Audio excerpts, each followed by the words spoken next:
You're listening to Seattle Real Estate Podcast. Welcome back, my friends. What are we talking about today?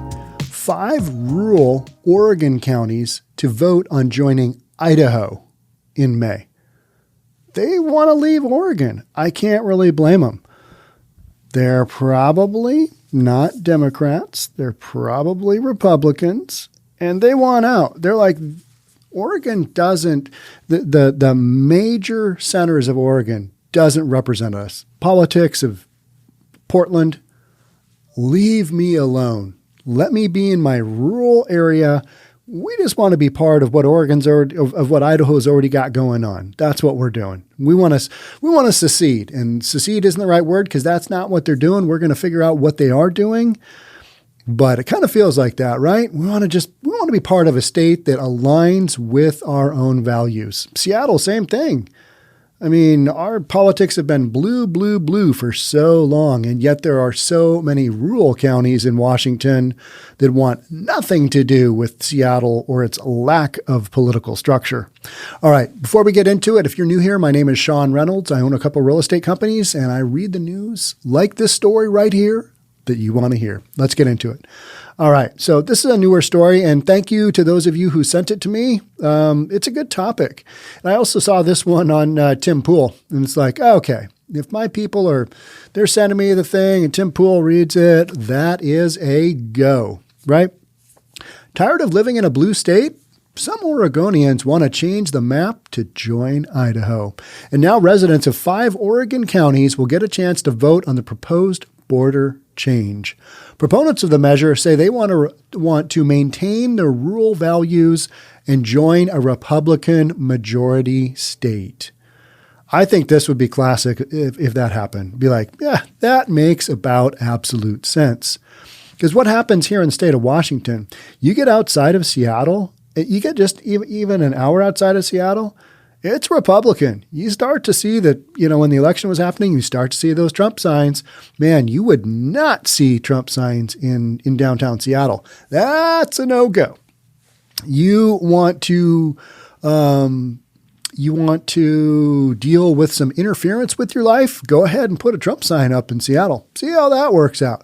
Not good. Not good. The anger and inability to deal with something other than a constricted thought pattern here in Seattle, we do not have much in the way of the ability to think that maybe somebody out there has a slightly different political spectrum of thinking than we do. And by we, I mean they. You know what I mean? There's just no ability here in Seattle to respect anybody else's thought pattern other than, all right, this is what we're doing. And in Seattle, man, they're not doing a very good job of anything right now, right? That's why I talk about this stuff in the Seattle Real Estate Podcast, because it needs to be talked about. And not a lot of people are talking about it. Everybody's like, things are here just fine. It's all good. It's all good.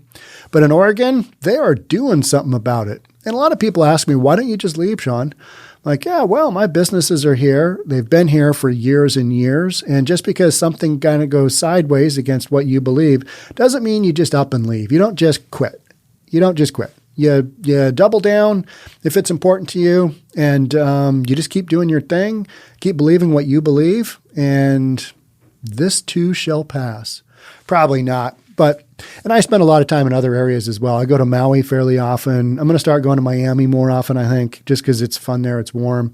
Seattle, if you want to go to any place outside of Seattle, you go somewhere where it's warm. California, that used to be the go-to.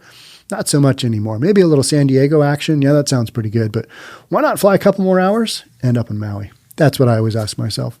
So proponents of the measure say they want to maintain their rural values and join a Republican majority state. I think anybody that's frustrated with their political leadership in a Democratic-run state like Washington or Oregon or California, everybody's thinking about, what if I just left? What if I just left? What if I just up and left? Screw those guys. I think we all think about it pretty often because it's crazy that it's come down to this, right? That people are literally saying, okay, we're in a county that we would like to have affiliated with the state of Idaho. No longer Oregon, Idaho. We want to go somewhere where we can be free. What an F you to Oregon, right? I mean, we hate you so much that we want to create a new section of Idaho. F you guys. That's literally what they're saying. If approved, southern and eastern Oregon, as well as the northernmost part of California, would become part of Idaho. Idaho. Isn't that crazy? Last year, the movement dubbed Greater Idaho succeeded in getting petitions approved for circulation in 2 Oregon counties. Now, their proposal called Move Oregon's Border will be on the ballot in 5 Oregon counties this May. And I looked at the map and it's like, okay, yeah, I can see all of those areas. They are not in the hotbed of metropolis Portland, where you've got all the shooting and the violence and the protesting and the looting of stores and the trying to burn down federal buildings and the president sending in federal troops and all this angst and really nothing the politicians are doing. I mean, you just don't have that in these rural counties, right? You don't have that kind of activity. And so they're like, what is going on here? We don't want to be part of this. This isn't part of our family values. This isn't part of the family values tour, right? And so they've come up with this plan and like, we're not really succeeding. We're just going to take ourselves over and call ourselves people of Idaho.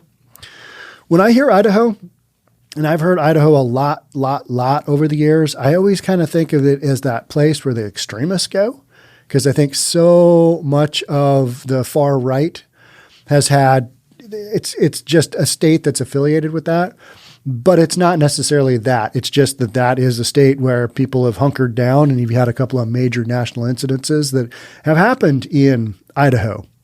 And so there is that, but I think for the most part, people are like, yeah, I want to go to Idaho because they actually believe more of what I do, which is I am not a hardcore far rightist. That's not my thing, but I am not in favor of what's going on in downtown Portland. I'm certainly not in favor of what's going on in downtown Seattle and going on in a lot of these West Coast liberal cities. People are not fans of that, to the point where they're like, let's build a campaign and let's have that county border moved. We want to be part of Idaho.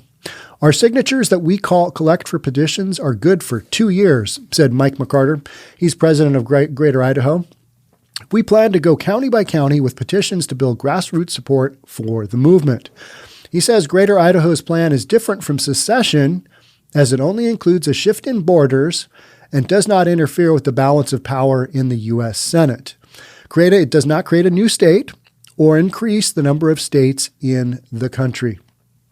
It's just realigning county borders to fit what the residents of those areas feel is in their best interest. And they're saying, don't want to be part of Oregon in Northern California. And man, I cannot blame those guys because you drive through Northern California or Southern Oregon, it's, a lot of it's just kind of hot and kind of brutal, especially Northern California, but it is not, it's not the urban centers of California you think of like San Francisco or LA. It's wildly different. It's different territory. And it's like the different territory a mile out or an hour out drive outside of downtown Seattle. For lack of a better word, it's Trump territory. Guys got their signs up. Or whoever is going to be our next Republican. Is Trump going to run again? I know he made a comment this past weekend about the future, his wife being the president's wife again in the future. And it's kind of like, what's he talking about? Is he going to run? I think he probably will, right? Don't you think? And he's starting to talk. He's starting to do stuff. He had a speech this weekend. I don't know. Be interesting to see. But whomever has the Republican signs, that's who you see up in Eastern Washington. And here in Washington, it's so easy to delineate kind of West Coast from East Coast because we've got a mountain range dividing the two. You've got west of the Cascade Mountain Range and you got east. And east is a Republican. It just is. It's always been very conservative because a lot of those people got to live on their own and kind of figure things out on their own because it's so spread out and there's just not much population. And you got to be, you can't be a whiner and you can't be asking for services all the time because there aren't any like people do in Seattle. That's not an option. Hey, if you're going to go live east of the mountains, you got to figure it out on your own, and you're probably going to align more with traditional values. And so that's what these folks in Oregon and in Northern California, that's what they are talking about. He says that we're talking about Mike McCarter. He's president of Greater Idaho. So it doesn't create a new state or increase the number of states in the country. It just creates a delineation on counties that no longer want to be part of Oregon's nonsense. And I can't blame them. And I think if this could happen, I think it would be really interesting. Be like, let's watch this show unfold and see how this goes. But what an uphill battle, right? So we're not trying to change a single thing with Idaho, McCarter said.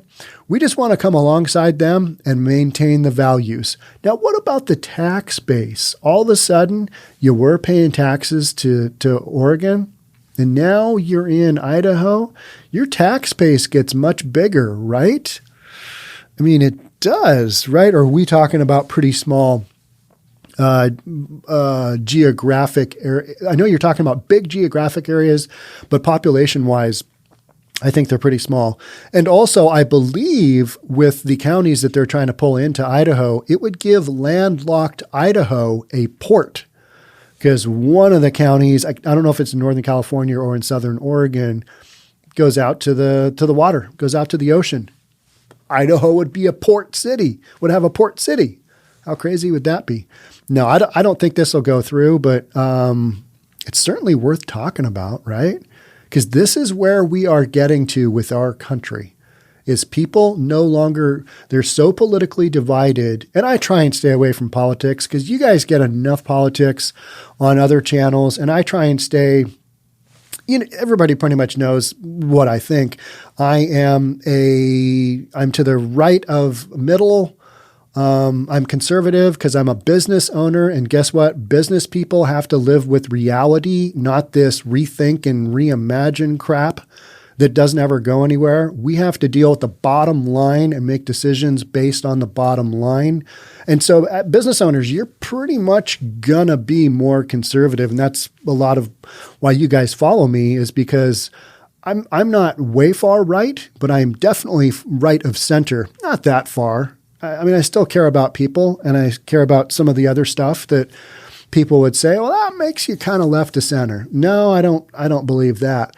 But the values that we're talking about by moving these county lines into Idaho, yeah, I don't blame them. They don't want to be part and parcel of the nonsense that Oregon is widely known for. I don't really want to be part and parcel of the nonsense that Seattle is exhibiting right now. Those are not my values. I don't believe in saying F the police. That's not a good look for me, because as a real estate guy, you realize that you need the police to keep your communities safe. And you want to blame a couple of bad cops for going down some roads that are just truly not the way to go. All right, well, so put those guys in jail and let the law deal with them. The other cops trying to do their job and do their job well, I got to back them, because when you reach for 911 in your time of need, cops are going to come. That's who you're going to deal with. All the Antifa stuff where they just, hate it on the cops, and then they get jacked up on I-5 and, let's call 911. I mean, that to me is that's the most atrocious use of resources. I mean, if you put yourself in a position on a major freeway and you get hit by a car, I'm sorry. That's what happens. That's why we teach our children not to play in the streets. And I don't want to see anybody die. And the young lady that lost her life doing that, protesting this past summer, would not want to be her parents. That is truly a horrific thing to have to outlive one of your kids. But these are the kind of things that people in rural Oregon are like, yeah, we're a no-go on that stuff. And even people here in suburban Seattle, there's a lot of us who are like, what is going on over there? And for the most part, people just ignore it. La-da-da, la-da-da. I have money. I can just kind of do my own thing, not really worry about it. I talk to people all the time about these storylines, and they're like, what? That's going on in Seattle? I'm like, yeah. Maybe you should listen to the Seattle Real Estate Podcast. I don't know. I have these arguments even with my own kids where they're like, but hey, Dad. And I'm like, hey, why don't you listen to your dad's podcast? I covered this in a full half an hour episode. Why don't you tune in every now and then and maybe expand your thinking just a little bit? Yeah, but you're just my dad. This is just your opinion. Nobody cares. I'm like, I don't know. Coming up on 50,000 subscribers, I tend to disagree with you there, son. No, your kids never believe anything you say because you are the parent, and what would you possibly know? But thank you for all of you out there that have subscribed. It's I think we're at 46,000 something subscribers. It's been a wild ride, and you guys are watching more content than ever. Like most of our views come from our subscriber base, and you guys are sucking up content. So I gotta keep replenishing it, keep pumping it out and covering the storylines. And you guys are also, if you want to send me something, Sean, SEAN at SeattleRealEstatePodcast.com. Sean at SeattleRealEstatePodcast.com. That's how you get email to me. I've got so many emails now with the 3 different companies and stuff. So McCarter says, and he's the guy with the Greater Idaho's plan, we're not trying to change a single thing with Idaho. They like Idaho. They want to be part of Idaho. McCarter said, we just want to come alongside them and maintain the values. They want to affiliate with a state that they feel supports their values. And if you've never been to Eastern Oregon, man, they are down home values. It is farming community. Small town community, like it is across a lot of rural America, but even more so because it's kind of upper Northwest, Pacific Northwest, upper left USA, kind of isolated. We're kind of isolated out here. And in Eastern Washington, same deal.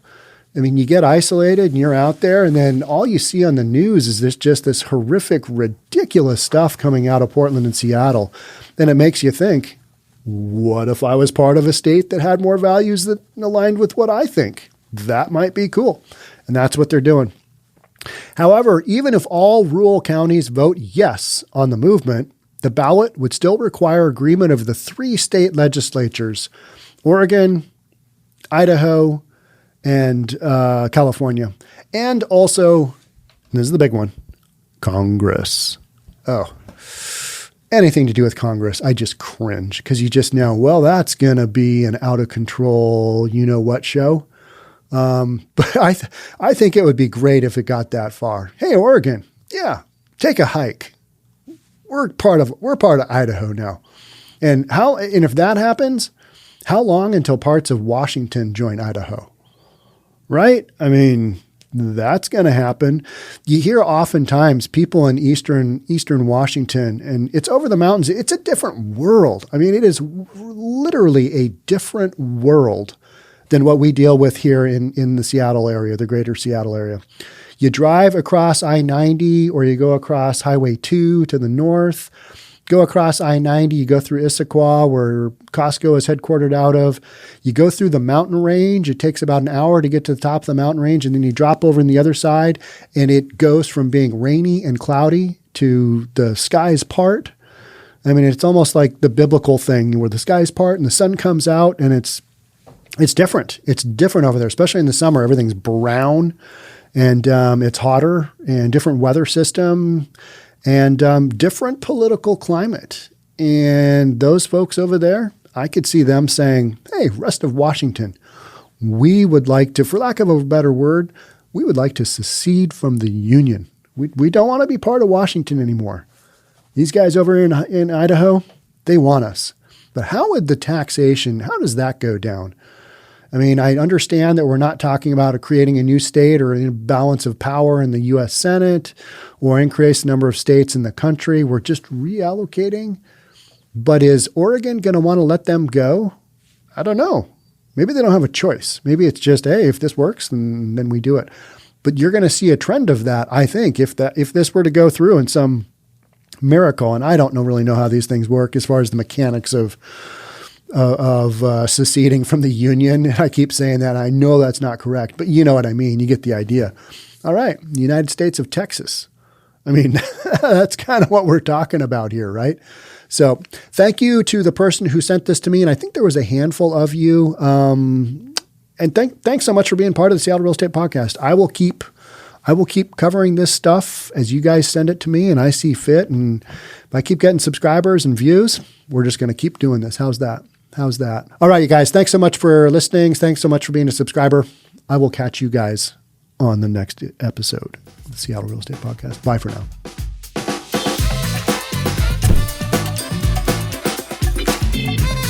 Don't forget to subscribe to our channel and hit the notification bell so you'll know when our next video is out.